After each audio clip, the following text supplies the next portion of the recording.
Hello, everyone, and welcome to the 2025 Victims' Rights Recognition Ceremony hosted by the Contra Costa County District Attorney's Office.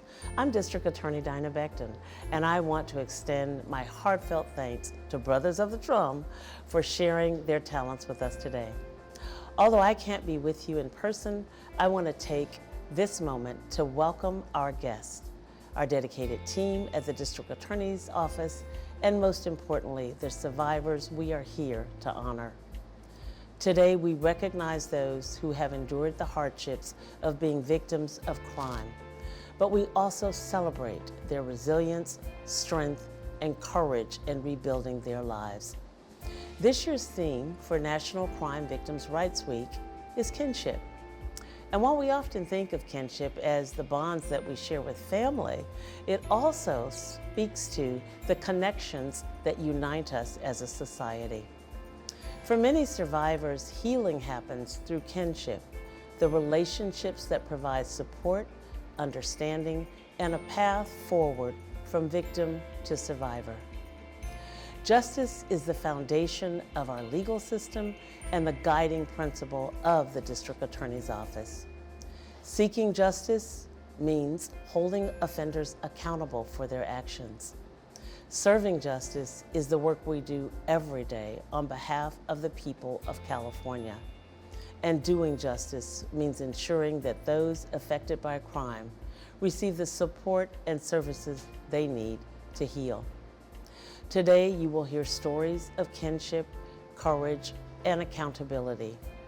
But before we begin, I want to express my deepest gratitude to the dedicated professionals in our office, our victim witness advocates, attorneys, inspectors, legal assistants, case preparations, analysts, and administrative staff. Your commitment makes a real difference in the lives of crime victims and helps to make our communities safer.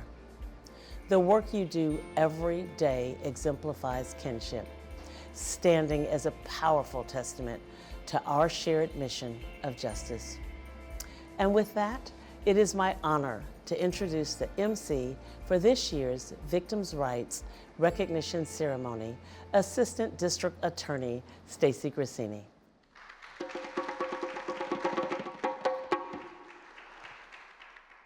Welcome, everyone, for coming today. It is much appreciated. Thanks for coming. Hopefully you got a copy of the program on the way in. I would like to do a couple of acknowledgments to start with. First of all, I know Dinah did reference Brothers of John, but we have Doc Elliott and Troy Marshall.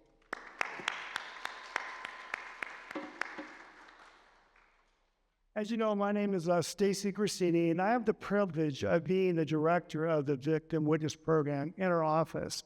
But I do want to acknowledge the people who actually do all the work. So I want to honor Shannon Mahoney, if you could please stand up. She's the program manager. And all the advocates and staff, would you all please stand up as well? Let's give them a round of applause.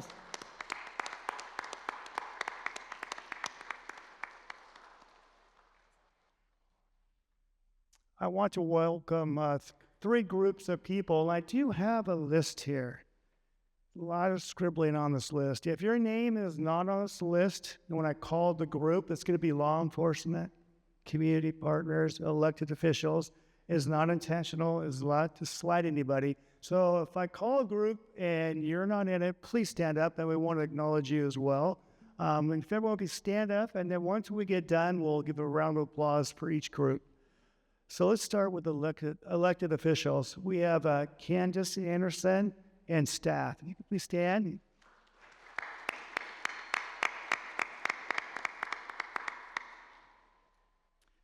For law enforcement, we have from the probation department, the chief probation officer, Isa M. Kraus.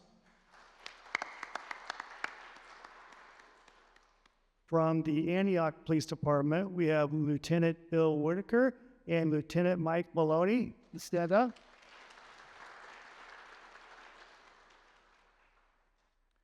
From the Martinez Police Department, we have Chief Andrew White. And we may or may not have the captain from Martinez, Ben Aldry. He is here. Stand up, please. We also, I see Brentwood here in the house. If we could have Lindsay Laffridge stand up, please.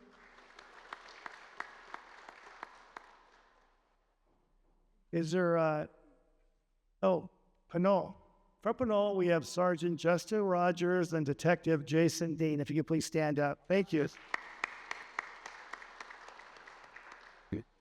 Next, we have our community partners. And I want to step back for a second because after the ceremony is over, we do have lunch in the conference room, Luigi sandwiches, chips, cookies, and waters. There's a tabling event. There's probably 7 or 8 tables out there. If you could please, after we're done here, grab a sandwich, grab a water, grab a chip, check out the tables and kind of mingle a little bit. So let's talk about some of our community partners. Start with, from Mothers Against Drunk Driving, Marilyn McMullen. From Contra Costa Senior Legal Services, Emily Milstein. From Contra Costa County Health Services, the Senior Peer Counseling, Abraham Scott. Yeah. Thanks. Like the Oscars I'll receive on behalf of Mr. Scott. From Employment and Human Services for our families is Maria Munoz. You still there?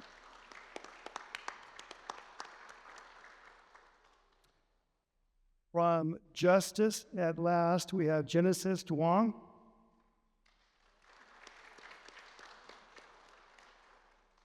From the Monument Crisis Center, we have Jeanette Ramirez.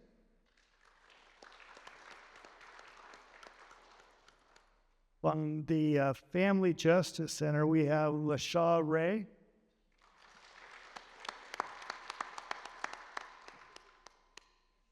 And from Community Violence Solutions, the Interview Sooner Director, Pat Morey.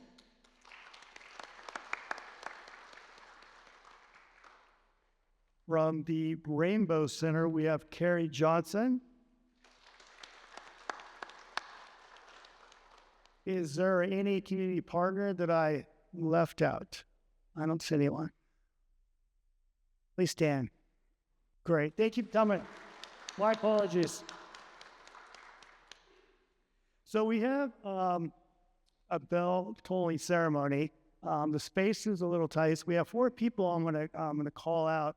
I'd like the people to come up one at a time. Once the first person's done, the other person can come up and introduce themselves, but I will introduce them to start with. We have LaShara Johnson from the Family Justice Center. Then it will be Marilyn McMullen from MAD. Then it will be Isabel Serna, one of our victim witness advocates who's assigned to our gun violence grant. And then we'll have Jenna Franklin, who is a deputy DA assigned to the sexual assault unit. So I'll turn it over to Ms. Johnson. You can go first.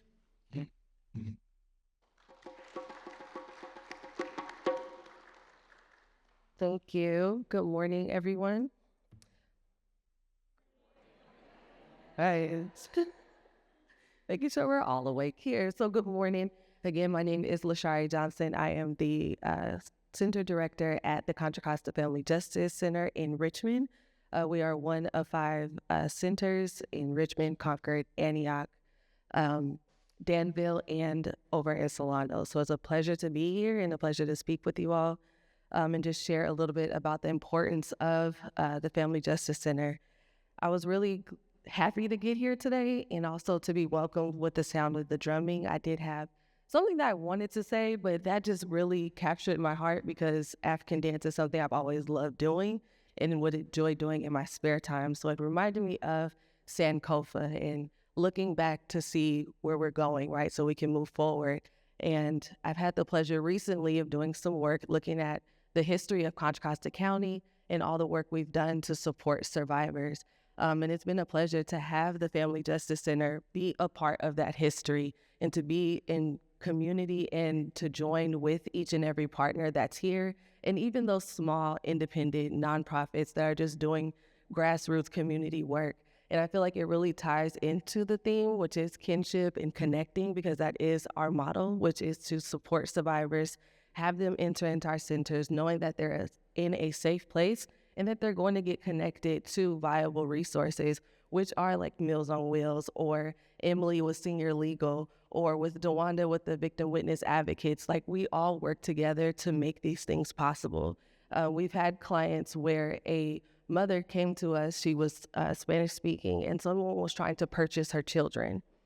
Now, that's a very interesting experience to think about, someone trying to purchase your children.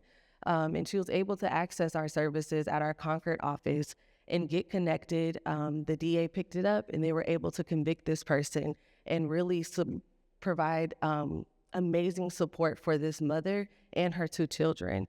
And if we didn't have a family justice center, if she didn't run into someone to say, hey, you can go over here, you can go to the Concord office and they will help you. Even if that person didn't know all that we did, they knew that we would provide help. And what we've also known is that when folks get connected to a family justice center after experiencing a form of harm or violence, that they are more likely to survive. They're more likely to walk a better path in their healing journey, and they're more likely to feel supported and get the support that they need. Now, we don't want to forget those who, they don't report, or those who do report and the cases kind of just go cold. What do they get? Where's their support? Well, we're here to support them as well. Our doors are always open. Well, 9 to 5, but our doors are always open. And we have wonderful partners who have these hotlines and things like that where we can connect and where we can build relationship and help them along the way. So the Family Justice Center, one, has been very impactful on my life, and as I've seen in the lives of our clients, in our communities, and our partners that we work for. And it's been a pleasure working with you all and having your support. And thank you so much for having us.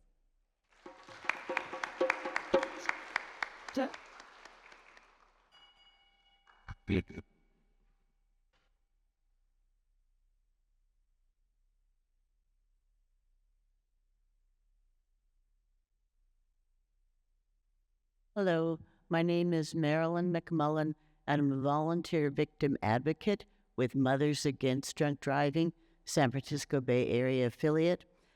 I've been a volunteer for the last 15 years, and MAD Victim Services provide emotional support, of helping to have people navigate the criminal justice system, which I couldn't do without all the victim advocates here, especially Shannon and her colleagues. And we're basically here to help them heal, and we stick with our victims even after their case is over with. We have our annual Walk Like Mad event where we remember people that have been injured or killed in impaired driving crashes. And every year we also have our Candlelight Vigil where we remember the victim survivors of impaired driving crashes. So when I ring this bell, I am doing it for every victim that has been lost in an impaired driving crash, a crash that is 100% preventable.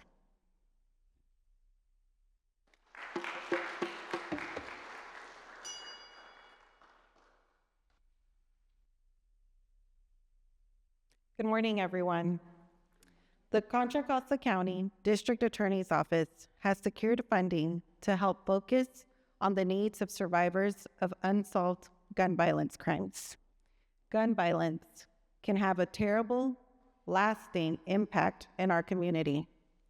Victims of these crimes and their families encounter many difficulties as they try to recover from physical, emotional, and financial challenges. These survivors need access to resources and support as they heal. Victim advocates with the District Attorney's Office are able to ensure that victims of unsolved gun violence crimes receive trauma-informed services through partnerships with many community-based organizations. This funding will also provide the opportunity to hold listening sessions in the community to help shape the services needed by those impacted by gun violence. During Victims' Rights Week 2025, we recognize the courage of crime survivors, as well as the importance of strengthening partnerships and services in order to support healing.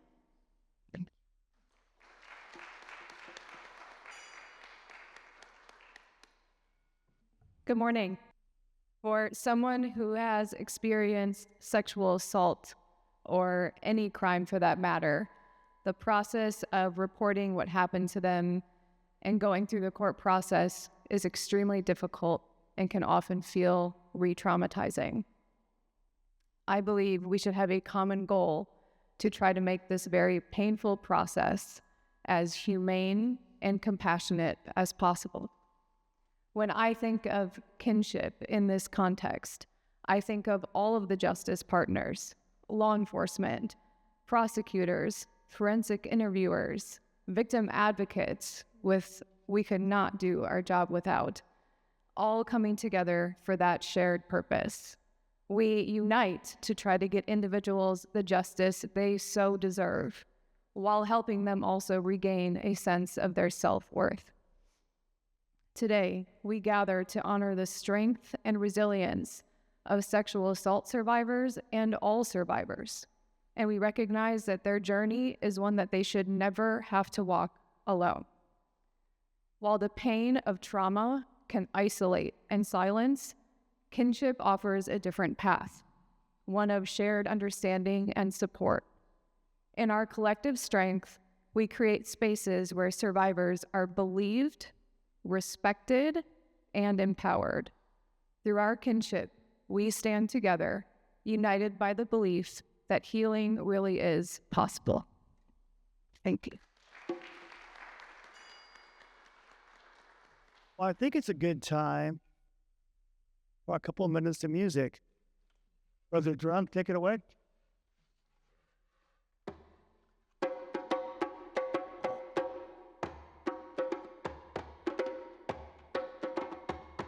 We welcome you to this place with our hearts. We welcome you to this place with our minds. From wherever you are to where you are, we welcome you to this place. From the north to the south, from the east to the west, from the north to the south, from the east to the west. From wherever you are to where you are, we welcome you to this place. Peace, love, respect, fungi.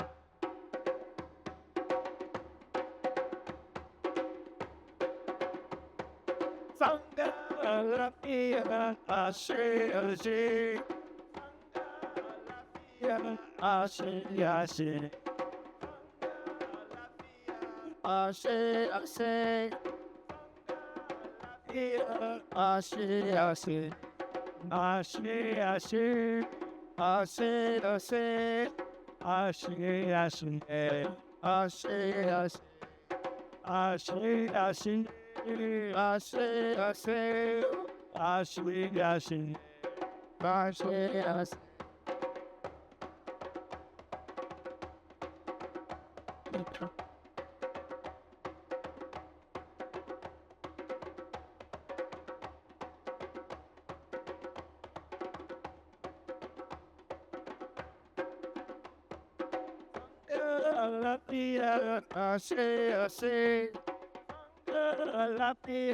ashe, ashe, ashe, ashe, ashe, ashe. We welcome you to this place in our hearts. We welcome you to this place in our minds. From wherever you are to where you are, we welcome you to this place.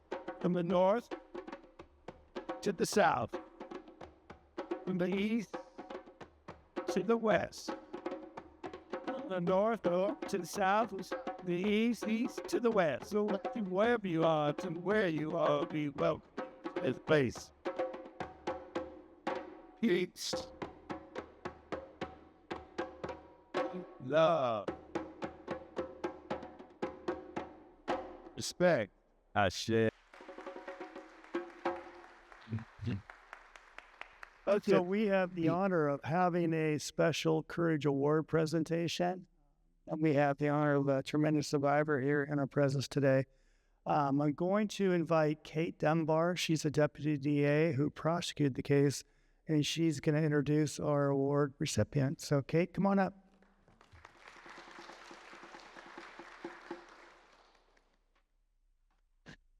Thank you. Good afternoon. I'm here to introduce Bianca Palomera. Bianca. A strong young woman whose courage and resilience in the face of a tragic situation are truly inspiring. She is our 2025 Special Courage Award recipient. I met Bianca in January of 2023, just 2 months after she lost her eye in a vicious attack.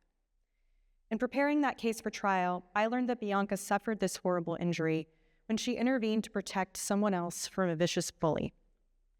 Bianca was working behind the counter at Habit Burger, filling orders, when the defendant came in to order food and promptly tried to start a fight with a man with special needs named Nacho. When the defendant approached Nacho and began threatening him, Bianca intervened to defuse the situation, literally stepping in between the two of them. When Bianca told the defendant to leave, he viciously attacked her, causing her to lose her eye. In the aftermath, Bianca became her own best advocate. And consistent with her actions during her brave encounter with the defendant, she committed herself to seeking justice.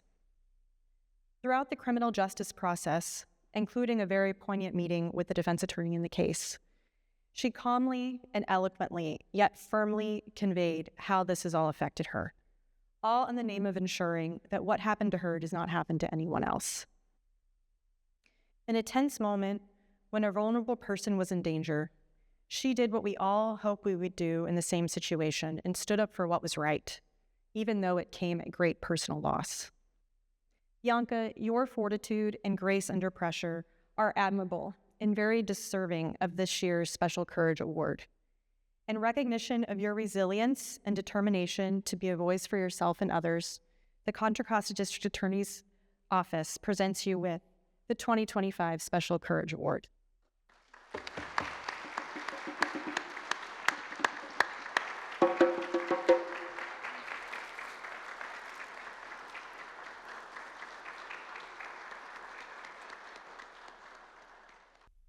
I wanted to start it off by saying thank you for recognizing my case, and thank you to those that helped me during these difficult times. I honestly had no idea what else to say when I was going through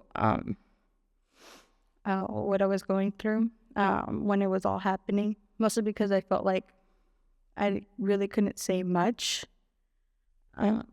How else could I explain that I was devastated and deeply saddened that something like this had happened, and how I couldn't understand or imagine how I'd had to live life a little differently, how things wouldn't be the same anymore. But looking back now, I can confidently say that life does go on if you really and truly want to. Sure, things may not be what they used to be, but that doesn't take away from myself and how I live if I don't want it to. Life didn't stop just because I had lost my eye. Life just became a little harder, and instead of letting that hold me back, I used it as a stepping stone in my life. I didn't let it become a roadblock. Life didn't have to stop when something bad happens to you. Use it to become a better version of yourself and take challenges to help you prosper. Thank you.